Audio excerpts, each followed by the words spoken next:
Hi, I'm just going to have to hope that the microphone position is okay and that you're not getting too much pop or too many heavy breathings, or, as someone complained on one of my videos, too many mouth noises.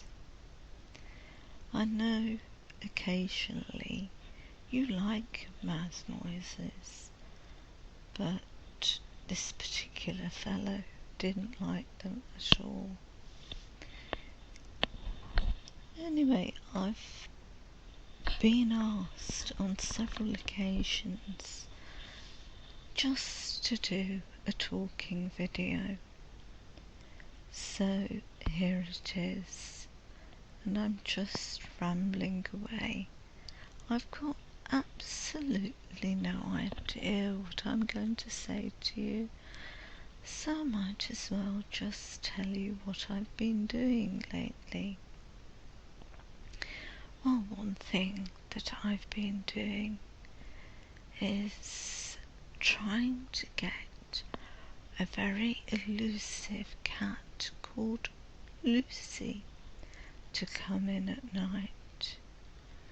I have 3 cats at the moment: Lucy and her son Cedric, and an unrelated cat to them, Victoria. I used to have 6 cats. Lucy originally had 3 kittens.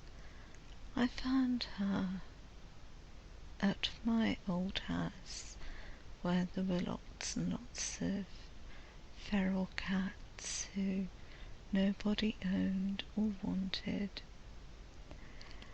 I was in the kitchen one night at that house preparing a sandwich, and I heard some rustlings going on just outside the window where there was a little veranda, and thinking it might be a burglar, I grabbed hold of the bread knife, clutched it firmly in my hand, opened the back door, and what I saw was Lucy sitting in a cardboard box and 3 tiny little kittens playing with an old-fashioned mop I had there. It was the type that had little strings on the end of it, and these kittens were chasing round, playing with these strings and having lots of fun. And I was shocked. I thought, what am I going to do with these cats? Because I'd already done a feral cat rescue the year before then, when I'd rescued a colony of 8 cats who were living rough at the back of a chemist, and the local chemist was getting very worried about them, and the girls at the chemist were getting worried about them, and they knew that I was a bit of a cat lady and asked me for advice. And the rest of that story is already detailed on YouTube by me. But going back to Lucy, I decided that I would just put food out for them and see if they just survived, rather than rushing to take them in. So I did that. I kept an eye on them and I put food out for them every day. And the two cats that I already had at that time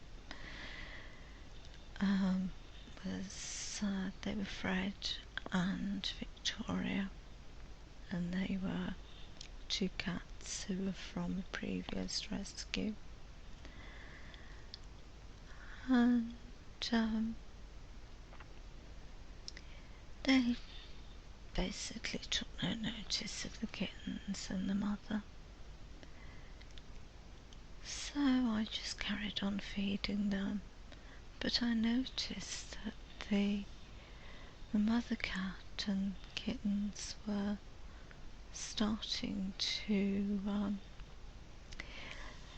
sneeze, and their eyes were starting to become gummed up. So I trapped one of the kittens in a humane cat trap and took him to the vet, and the vet diagnosed cat flu, which, to be honest, was what I thought they had. And I explained the situation, and he gave me antibiotics for all four of them, and I spent a weekend or so trapping the rest of them, and I put them into a warm back room that I didn't use. I didn't use that bedroom,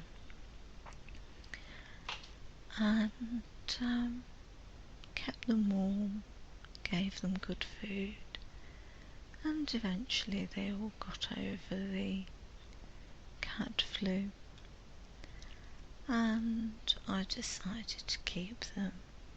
They were all neutered and vaccinated and microchipped, and they joined Polly and Samantha. Sorry, Freudian slip. I mean Victoria and Fred. I've had so many cats, I get their names confused. But it was Victoria and Fred that they joined. And they got on very well together. Fred and Lucy, who was the mother cat, particularly developed a little romance, and they would often be seen together with their tails entwined, looking very lovingly into one another's eyes. And Victoria just tolerated the others, and she was fine with the little ones. The little ones very soon grew up and became adult. They never became very big, grew into very big cats, probably because they'd had flu. And unfortunately, a month before I was due to complete on the house sale, one of Lucy's kittens, Pebbles, who was then about a year old, went missing. In fact, it was more, now that I come to think about it, quite a bit more than a year old. Anyway, he went missing a month before I completed on the house sale, and I had posters printed. I put them everywhere, put them in all the local shops, put them on all the lampposts, laminated them, put them on the lampposts, and put them through everyone's door in the neighbourhood. And when a friend and I went round at night looking for pebbles, people would often ask what we were doing, and we'd say that we were looking for a lost cat, and they would ask if it was pebbles we were looking for. And so pebbles became quite notorious for being a lost cat in the area, but we didn't find him, so I had to move with just the 5 cats. And when I moved here, I kept them in for a couple of months to make sure that they acclimatised to the house and to the move and settled down. But a couple of weeks after they'd started going out, Fred went missing, and I did the same thing that I've done with pebbles: printed posters, put leaflets through people's doors.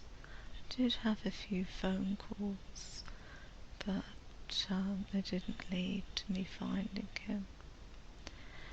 And soon after Fred went missing, another one went missing, and this was one of Lucy's kittens called George. And again, posters through doors, and put up round the area, and I must have been known as a woman who kept losing her cats, and I'd lost 3 cats within 6 months. I felt jinxed, and I never saw George again either. And the cats that I was left with was, as I've said, Lucy, the mother cat, and one of the kittens of hers, who's now a very big cat, called Cedric, and Victoria, who was sister to Fred, and they get on very well, but there's a special bond between the mother and the son. But Lucy and Victoria, they also get on very well together, and sometimes the fans snuggled up with one another. But I keep saying, but I've just realised this is because this is totally unscripted, and but I won't say it again. Anyway, Lucy has become very elusive.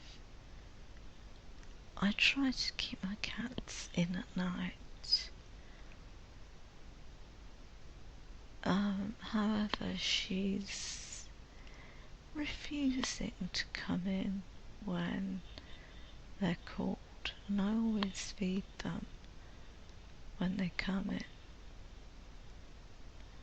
And the reason I keep them in at night was because all the cats who went missing at night. And the other 2, Victoria and Cedric, they'll come in and scoff their faces and eat, everything that there is that I put down for them. Lucy will run through the back door. I've got French windows which look out onto the garden. She'll run through the French window, pinch a bit of food, carry it outside with her, refused to come in. So I tend to put a paper plate with food on the step just outside the door, and think to myself, well, I've got 2 of them in, and I let her stay outside to eat her food in peace. And sometimes at about midnight she'll decide she's had enough of the night and it's getting a little cold, so she'll come in. And at other times when I try and get her in, one of the others will run out. So I've been having this little game with them, trying to get the cats to come in at night. And eventually, of course, when it's not warm at night anymore, it'll be easier to get her in. And maybe if I had a cat flap it would help, but I haven't had one fitted here, and it would be a bit difficult because the French windows are double glazed and there isn't a normal door that goes to the outside here. They're all glazed and double glazed. So I've been chasing Lucy's very recently. I've also been doing a lot of arty things. Particularly I've been getting very into oil pastels, and of course my favourite subject to paint with oil pastels are cats, and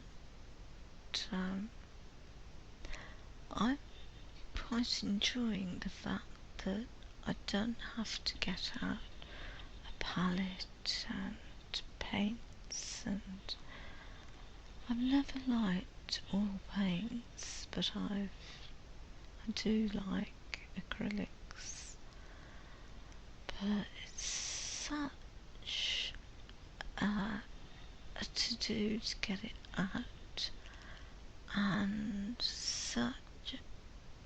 it takes so much time to put away and clean the brushes, and to be honest I just can't be bothered with the hassle.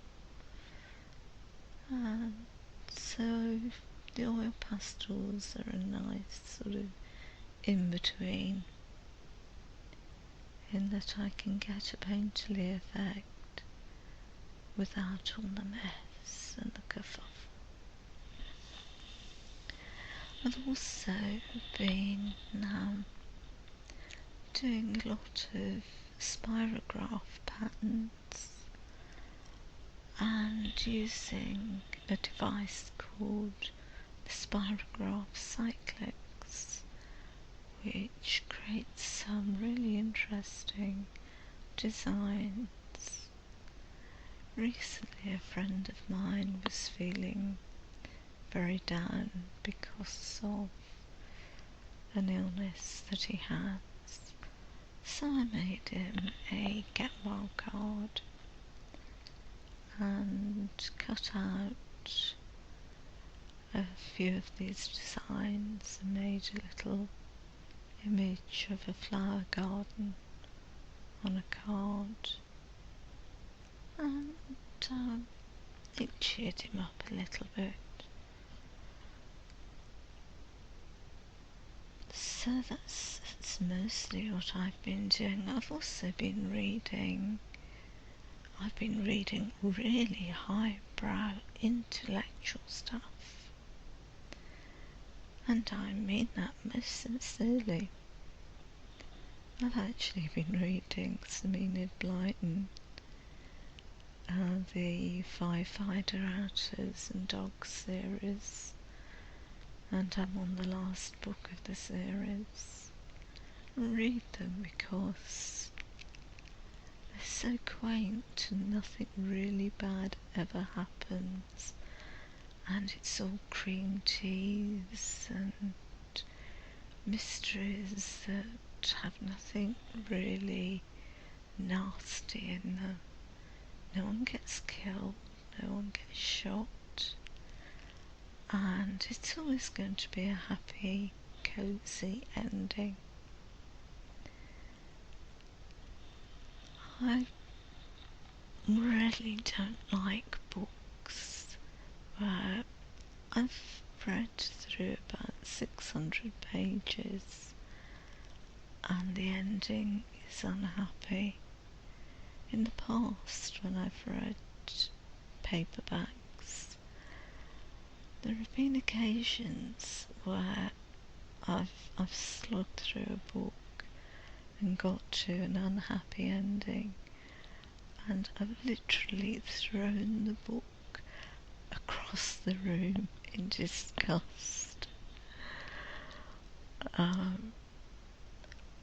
know some authors try to make their writing real and true to life and gritty, but as far as I'm concerned, life is bad enough. When I read for escapism and happy endings and nice things. I don't read to just have more of the same, more of the same bad things happening to good people, and people becoming ill and dropping dead, and there's enough of that in life. I like quaint, cuddly things. Anyway, I've probably rambled on for far too long. Yes, just look at the time of this video, and it's getting on to 22 minutes or so. I'll probably cut some repetition out of it, but hopefully you'll be rambled to sleep by now. At least I've made a video that isn't being read, as you can probably tell by the fact that it's here, there and everywhere. I didn't really think this out in advance. I thought I'd just put on my microphone and headset and start rambling away and see what happened, and if it's good enough I'll upload it. If it turns out to be an absolute load of tosh, then you won't be listening to it. Anyway, have a good night and sleep well, or if it's during the day, then have a nice day and stay relaxed and happy. Thanks so much for listening. Bye.